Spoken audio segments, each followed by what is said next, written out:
Fans of Pixar know the studio is a big believer in planting Easter eggs in each of their movies, giving viewers tiny nods to other franchises, usually tucked into the background as a subtle joke. But before long, some people started wondering if the Easter eggs were actually a sign that a Pixar universe actually exists, a world in which every one of their movies is set. This Pixar theory may have started as an online joke, but as more and more fans started filling in the blanks and connecting the movies, the case only got stronger. But the darkest twist came when fans realized that if the films are all set in a Pixar universe, the story being told is a darker, more apocalyptic one than fans ever imagined, and it all begins with Brave. We'll break down the strongest points of the fan theory and let you decide how convincing it is with this entry in our documentary series, The Hidden Truth Behind Disney Films, The Pixar Theory. Brave. It wasn't the first movie Pixar released, but it is set centuries before the rest, in a Scottish kingdom sometime in the Dark Ages. The most important fact isn't that the movie starred a young girl as its hero, but that it introduced magic into Pixar's world, bringing everyday objects like brooms to life with personalities of their own. That fact goes a long way in explaining why toys, cars, or even fish can all think and feel like humans in Pixar's greatest hits. But it's the witch who does the magic that may hold the key. We'll come back around to her as the final piece of the theory, but for now, just remember that this little old lady's magic relies on some familiar tricks from later films. Have a lovely day. Toy Story.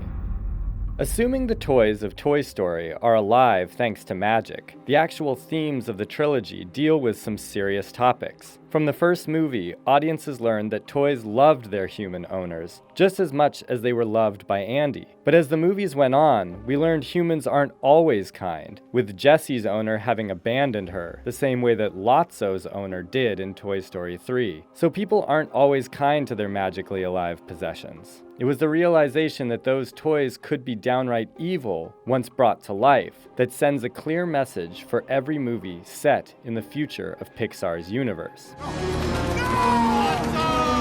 Finding Nemo and Ratatouille. Having shown that toys aren't as friendly as their owners might hope, Pixar showed that the same was true with animals. Even the creatures that meant well didn't exactly see humans in the best light, regularly outsmarting them, giving them orders, and showing that human beings were usually afraid and angry towards things they didn't understand. And since the Pixar universe looks an awful lot like ours at this point, their predictions for the future could also apply to our own. If that's true, then we're in for some serious trouble, since the movies set in the future of Pixar's universe show an even scarier side to humanity, or at least they would if humans were even still in the picture. Cars.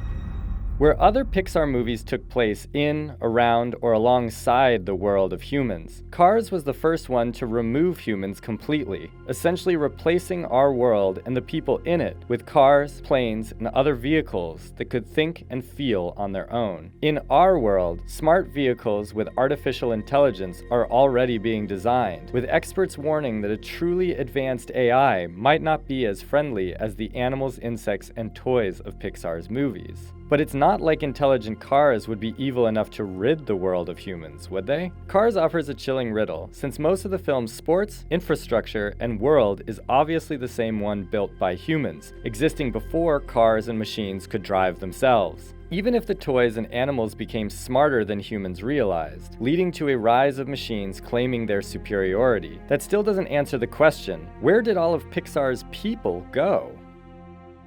WALL-E.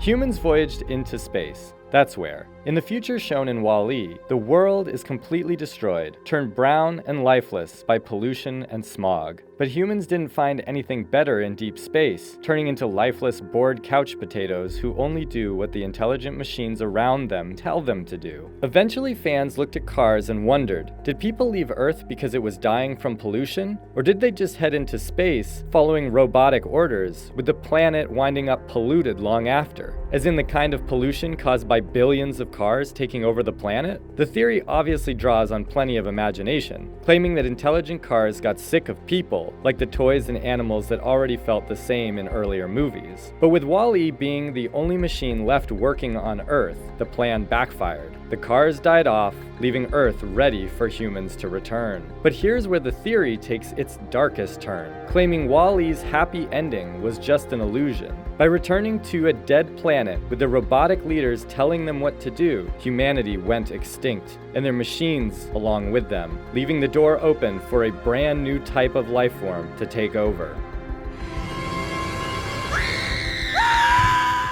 Monsters, Inc.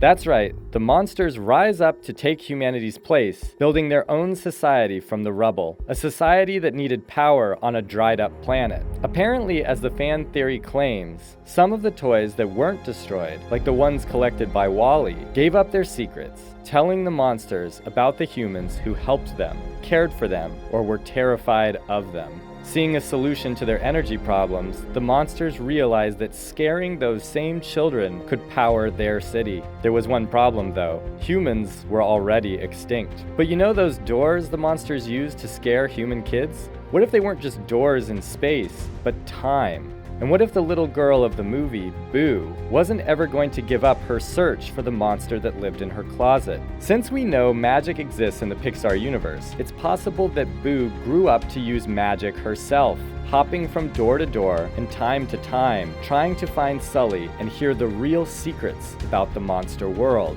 It's these trips, the fans claim, which caused all kinds of artifacts, references, and Easter eggs to pop up across the movies set in different places and time. Boo left them behind as she traveled, eventually finding her way back to one place long, long before the world we know took shape.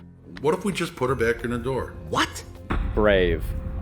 Finally, we return to the magical old woman in the woods, eager to turn Merida's mother into a massive, hairy, monstrous bear to bring them closer together. The same old witch who had carved pictures of the monster Sully and the Pizza Planet truck from the modern-day world sitting around her hut. The clues all add up to Boo, after decades of time jumping, landed her in the Middle Ages, where she used her magic from the future to enchant everyday objects and animals, introducing magic to the Pixar universe and completing the entire loop. It's anything but simple, and some Pixar fans might think it's more of a waste of time than a use of imagination. But the Pixar theory wins more believers every year, as more and more movies from the studio seem to back it up or add a new twist of their own. What do you think of the idea? Are there any clues that are even harder to ignore, or details you think fans are ignoring to keep their theory intact? Let us know in the comments, and remember to subscribe to our channel for more documentary videos like this one.